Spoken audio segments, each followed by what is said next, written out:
오늘 함께 나누실 하나님의 말씀은 로마서 1장 8절에서부터 13절까지의 말씀입니다. 신약성경 239페이지에 있는 로마서 1장 8절에서부터 13절까지의 말씀을 다 함께 봉독하겠습니다. 먼저 내가 예수 그리스도로 말미암아 너희 모든 사람에 관하여 내 하나님께 감사함은 너희 믿음이 온 세상에 전파됨이로다. 내가 그의 아들의 복음 안에서 내 신령으로 섬기는 하나님이 나의 증인이 되시거니와 항상 내 기도에 쉬지 않고 너희를 말하며 어떻게 하든지 이제 하나님의 뜻 안에서 너희에게로 나아갈 좋은 길 얻기를 구하노라. 내가 너희 보기를 간절히 원하는 것은 어떤 신령한 은사를 너희에게 나누어 주어 너희를 견고하게 하려 함이니 이는 곧 내가 너희 가운데서 너희와 나의 믿음으로 말미암아 피치 아니함을 얻으려 함이라. 형제들아, 내가 여러 번 너희에게 가고자 한 것을 너희가 모르기를 원하지 아니하노니 이는 너희 중에서도 다른 이방인 중에서와 같이 열매를 맺게 하려 함이로되 지금까지 길이 막혔도다.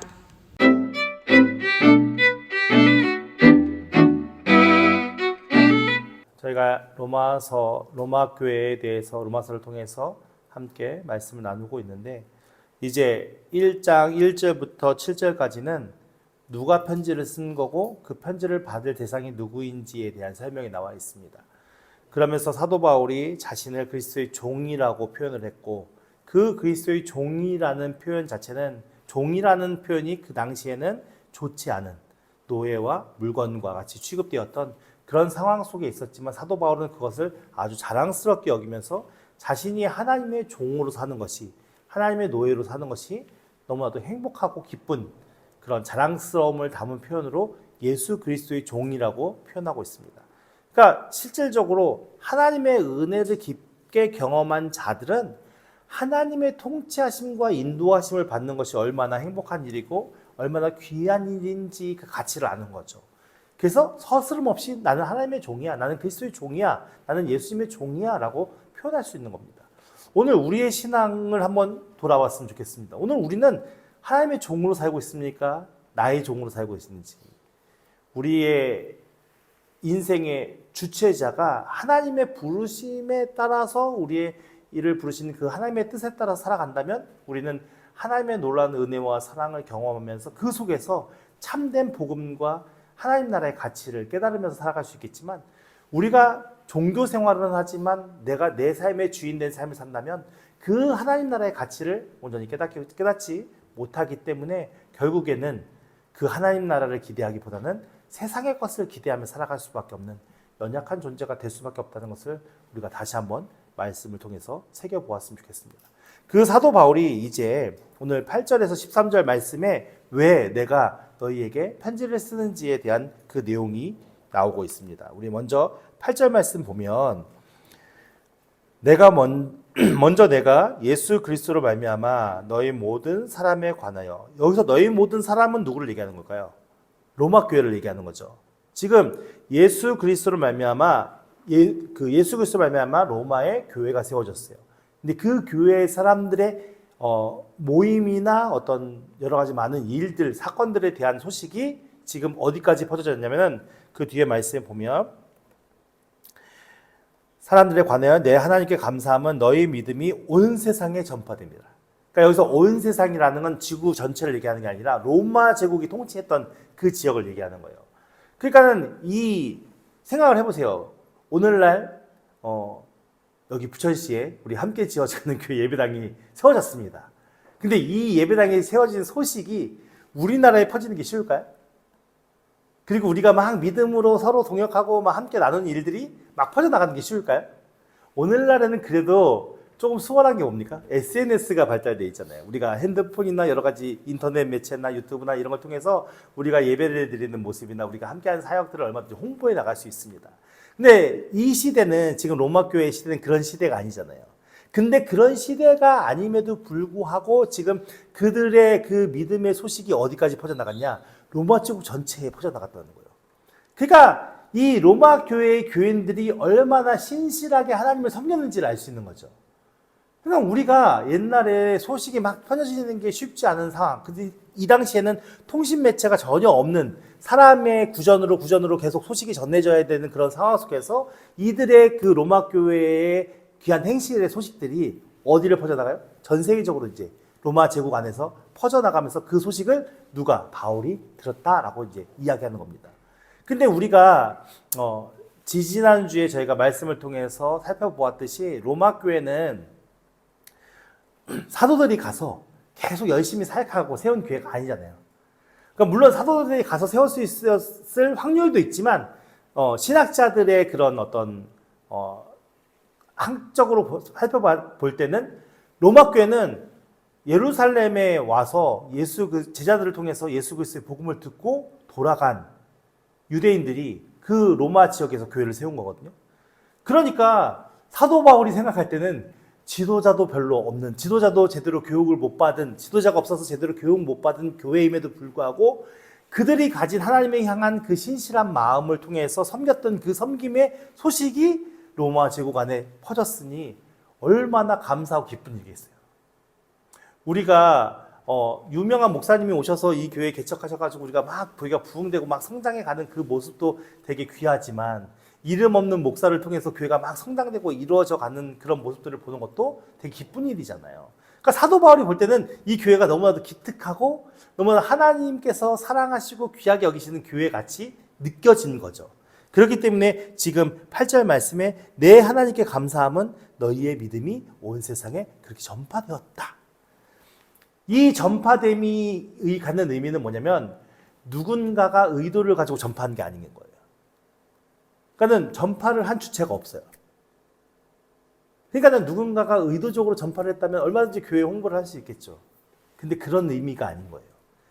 그러니까 우리 그리스도인들은 내가 믿음 안에서 하나님을 향한 신실한 믿음을 갖고 자신의 삶에서 그리스도의 말씀을 실천하면서 하는 그 모습을 통해서 자연스럽게 어떻게 된다는 거예요. 그게 영향력으로 퍼져나간다는 걸 알 수 있는 거죠. 그러니까 이 당시에는 로마 교회는 로마 제국 안에서 지극히 작은 하나의 교회일 수밖에 없는데 그 작은 교회의 영향력이 결국 소문으로 퍼져서 많은 선한 영향력을 끼쳐서 바울의 귀까지 들렸으니까. 오늘 우리도 그러한 삶을 기대하는 믿음으로 살아가는 저 여러분들에게 예수님으로 축원드립니다. 이것이 바로 무엇이냐?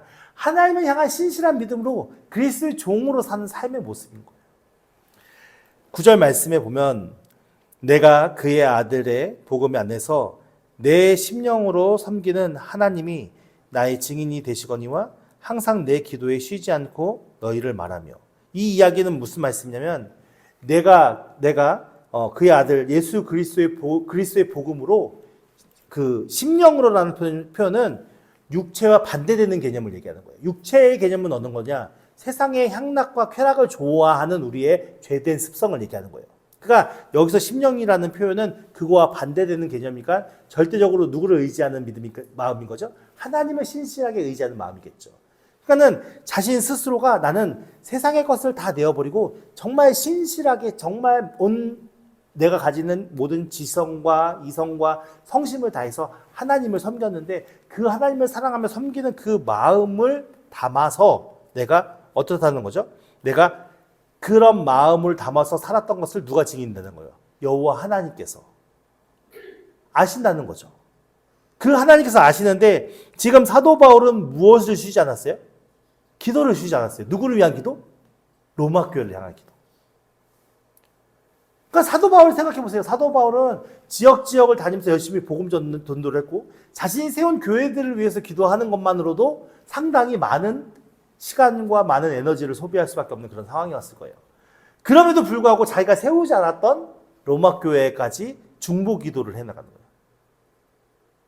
그러니까 사도 바울의 사고와 생각 속에서 항상 무엇만을 바라보는 거예요? 내 것만 바라보는 게 아니에요. 하나님 나라를 바라보는 거지. 오늘 많은 교회들이 놓치고 있는 사역 중에 하나가 이것이 아닌가 생각이 되어집니다. 교회는 복음 안에서 하나잖아요. 예수 그리스도의 복음 안에서 하나거든요. 하나님 나라를 똑같이 섬기는 하나님의 백성들이잖아요. 그럼에도 불구하고 오늘날 우리는 내 교회라는 그런 생각과 그런 의식을 가지고 우리가 신앙생활을 한다면은 너무나도 편협되고 너무나도 좁은 믿음 안에서 하나님을 섬기는 것이 되겠죠. 우리의 시선이, 우리의 시야가 좀 더 넓게 크게 생각했으면 좋겠습니다. 우리가 함께 동역하는 교회들이 있어야 되고요. 그 교회들을 통해서 함께 중보기도 하면서 우리가 믿음으로 세워가야 하는 부분들도 있어야 되는 겁니다. 그래서 내 교회만, 우리 교회만의 의미가 아니라 서로가 서로 도와주고 협력하고 세워나갈 수 있는 그런 은혜를 가지고 중보기도 해 나갈 때, 그럴 때 하나님께서 우리 가운데 놀라운 은혜를 베풀어 주시는 것이죠. 근데 사도 바울은 내가 너희를 위해서 기도를 했어. 근데 너희를 위해서 기도한 것이 내가 그냥 입 바른 소리로 얘기하는 것이 아니라 내가 하나님 앞에 하나님이 내 증인이 되어, 내가 신실하게 했던 그 하나님께서 내 증인이 되는 그런 상황 속에 나는 열심히 너희를 위해서 기도를 했어. 지금 이 이야기를 하는 거예요. 근데 그렇게 기도할 수 있는 이유가 뭐예요? 예수 그리스도의 복음 때문이라는 거예요. 너희 공동체와 내가 별개의 것이 아니라 너희 공동체도 우리와 함께 연합되어 있는 공동체야 라고 이야기를 하는 거죠. 그래서 우리의 사고가 넓은 큰 의미에서 하나님 나라를 바라볼 수 있는 은혜가 있을 때 우리가 함께 아름다운 공동체를 세워갈 수 있는 것입니다. 10절 말씀에 보면 어떻게 하든지 이제 하나님의 뜻 안에서 너희에게로 나아갈 좋은 길 얻기를 구하노라. 사도 바울은 끊임없이 어디를 가고 싶었던 거예요? 너희 교회, 로마 교회에 방문하고 싶었던 거예요. 그래서 끊임없이 계속 길을 구하고 구했는데, 좋은, 하나님께서 인도하시는 좋은 길을 구했는데 결국은 그것이 허락되었던 상황입니까? 아직 허락되지 않은 상황이었어요. 근데 사도 바울의 정도의 입장에서 볼 때 가려고 마음먹으면 얼마든지 갈 수 있겠죠. 근데 왜 사도 바울이 안 갔죠? 왜 안 갔습니까? 하나님이 허락하지 않았대잖아요. 그러니까 오늘날 우리가 삶을 살아갈 때 우리가 할 수 없는 일들이 있습니까? 내가 가고자 할 때 못 갑니까? 우리가 어떤 뜻을 마음속에 품으면 내가 가고자 하는 마음 먹으면 갈 수 있어요. 그렇잖아요. 그래서 사도 바울은 뭘 먼저 생각한 거예요? 하나님을 먼저 생각한 겁니다. 하나님을 먼저 생각하면서 이것이 하나님이 내게 인도하시는 길인지, 하나님이 기뻐하시는 뜻인지를 먼저 생각하면서 그것을 구하면서 어떤 선택을 하든지 그것이 가장 먼저였다는 것입니다.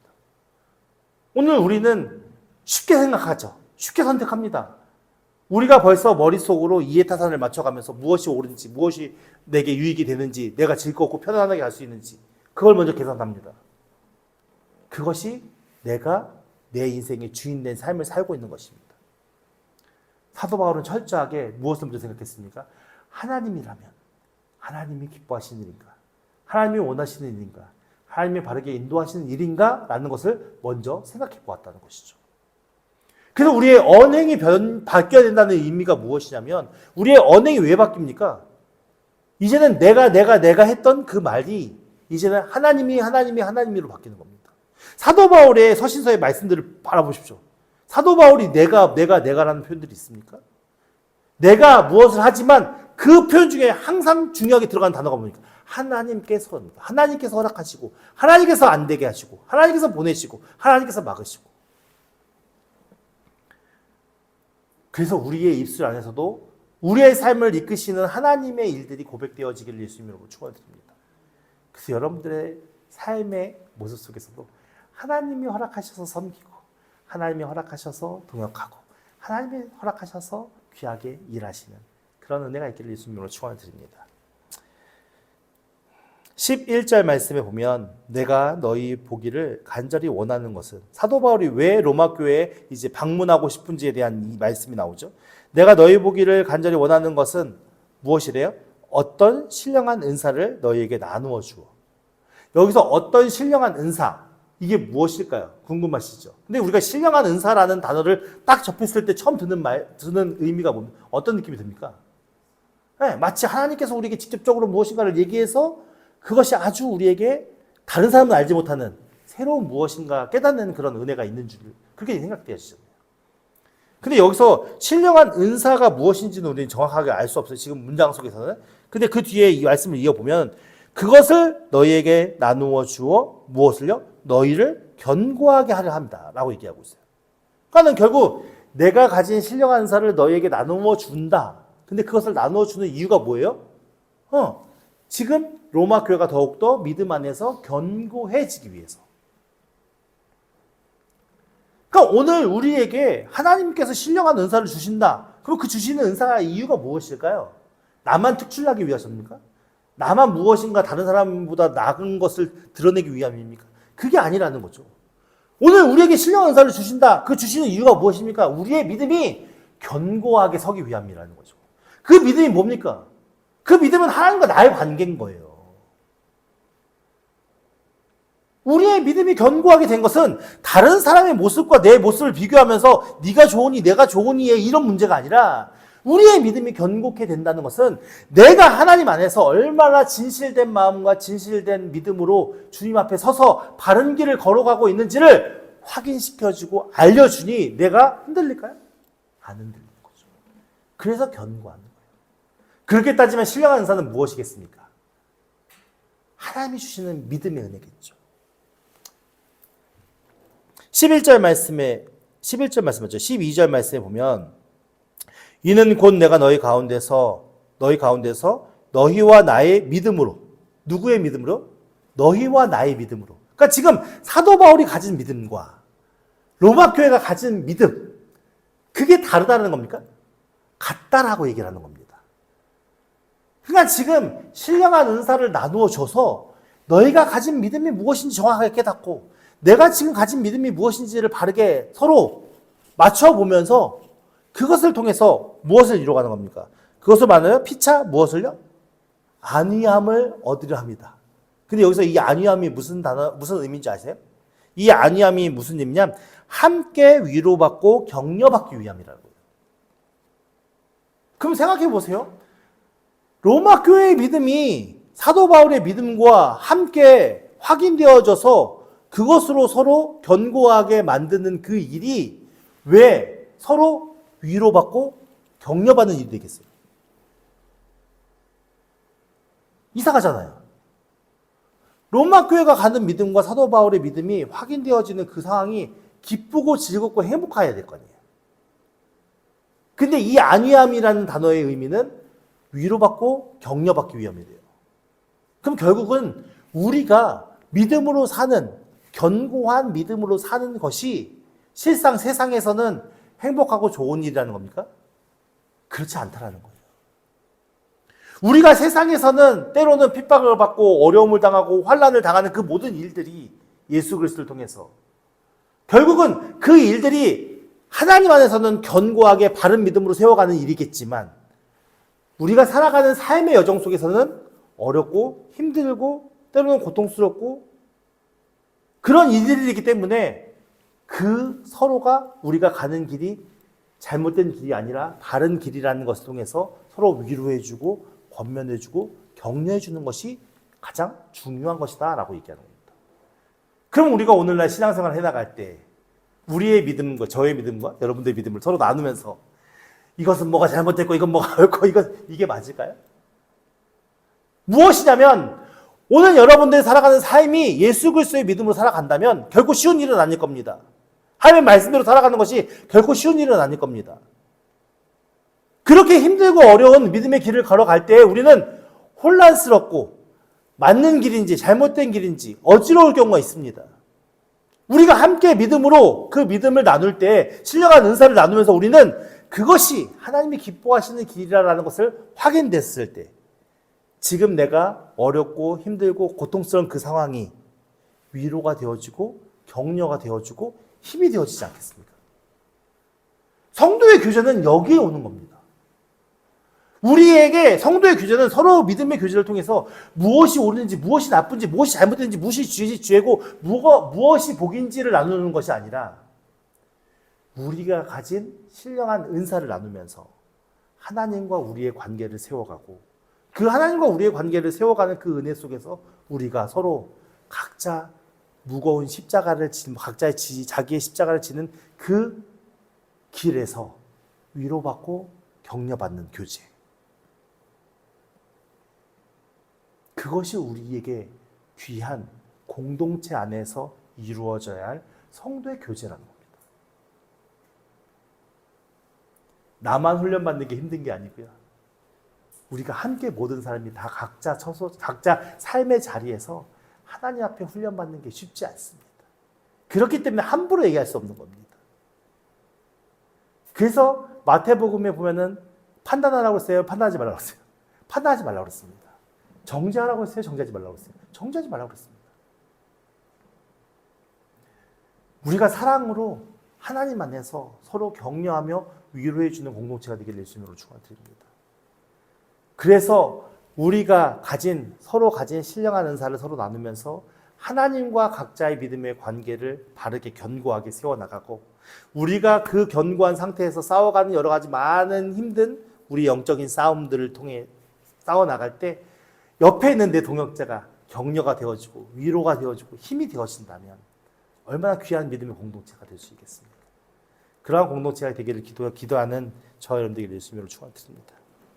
13절 말씀에 형제들아 내가 여러분 너희에게 가고자 한 것은 너희가 모르기를 원하지 아니하노니 이는 너희 중에서도 다른 이방인 중에서와 같이 열매를 맺게 하려 함이로되 지금까지는 길이 막혔도다.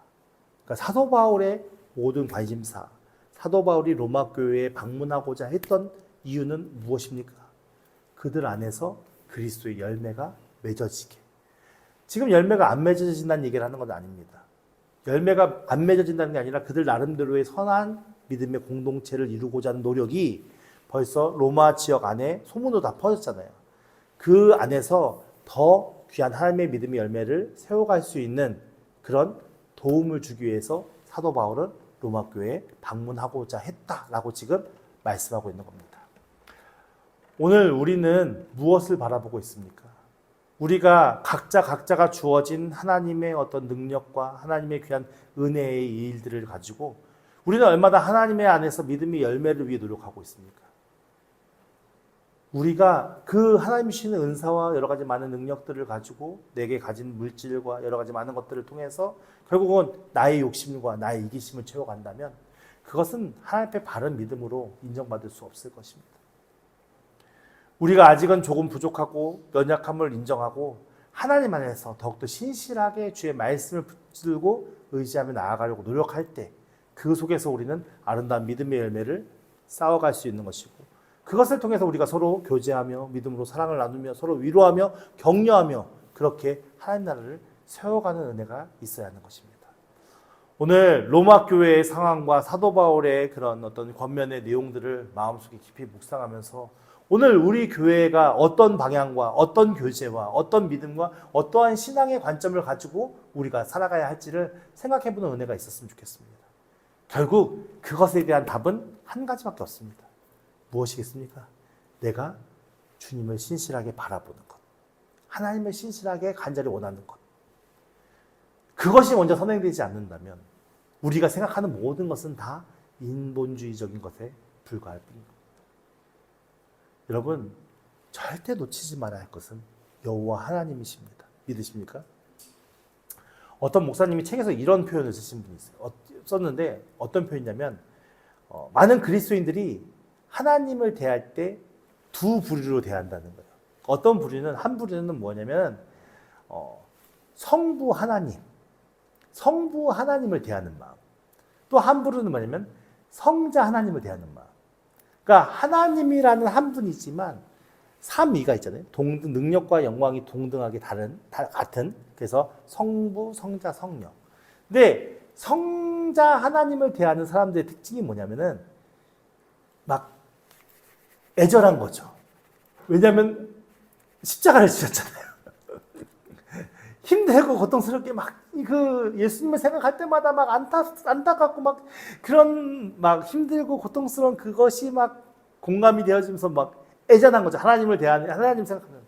그렇기 때문에 눈물도 많고 기도도 많이 하시는데 그 성자 하나님에 대한 그것이 너무 강하다 보면은 성부 하나님이 계획하시고 이끄시는 주권, 하나님의 주권을 이해하지 못한다는 거예요. 그래서 결국에는 믿음이 약간 한쪽으로 편정된 그런 신앙 안에 거할 수밖에 없다는 거죠. 저도 그 말씀을 보면서 좀 일리가 있더라고요. 성자 예수님을 집중하는 믿음 안에서는 성부 하나님이 되게 무서우신 분인 거예요. 왜냐하면 구약의 하나님은 심판하시는 하나님으로 많이 비춰지잖아요. 구약에 하시는 하나님은 진노하시는 하나님이 많이 비춰지잖아요. 그러니까는 결국에 그 사람들의 믿음은 어떤 믿음이겠어요? 무섭고 떨리고 두려운 하나님을 섬기는 마음이 되겠죠. 근데 하나님은 어떤 분이십니까? 그런 분이 아니시라는 오해하고 있는 부분이죠. 우리가 섬기고 우리가 믿는 하나님은 하나님의 충만한 지혜와 능력으로 이 세상을 통치하시고 다스리시면서 하나님의 사랑을 끊임없이 우리에게 베풀어 주신 하나님이시거든요. 그 사랑의 표현이 진짜 우리에게 완성되게 보여지는 게 예수 그리스도의 십자가 사건이고요. 예수님이 이 세상에 오신 것은 성부 하나님의 계획 속에 오신 겁니다. 갑자기 뜬금없이 나타나신 것이 아니라.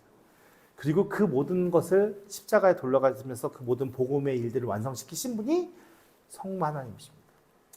그러니까는 우리가 하나님을 이해할 때 바른 이해가 필요합니다. 그래서 우리의 삶을 통치하시고 계획하시고 이끄시는 하나님의 주권을 우리가 인정하지 못하고 그냥 편협적으로 우리의 생각과 의식 속에 쳐내서 우리가 원하는 하나님을 만든다면 이거는 또 다른 우상이 될 수 있는 거예요. 그래서 여러분들께서 그 하나님의 주권, 나의 삶 속에서 펼쳐지는 그 하나님의 주권이 무엇인지 잘 한번 생각해 보시고, 그래서 우리가 더욱더 하나님을 의지하며 붙들며 그 하나님의 은혜 속에 살려고 하는 노력이 얼마나 값지고 귀한 것인지를 깨닫는 저 여러분들에게 예수님을 축원드립니다. 그래서 간절히 주를 찾고 간절히 주께 부르짖고 그 하나님과 견고한 믿음 가운데 세워가서 우리가 하나님께 받은 신령한 은사를 우리와 함께하는 믿음의 도체들에게 나누어 주면서 함께 위로받고 격려받는 은혜가 있기를 예수님을 축원드립니다.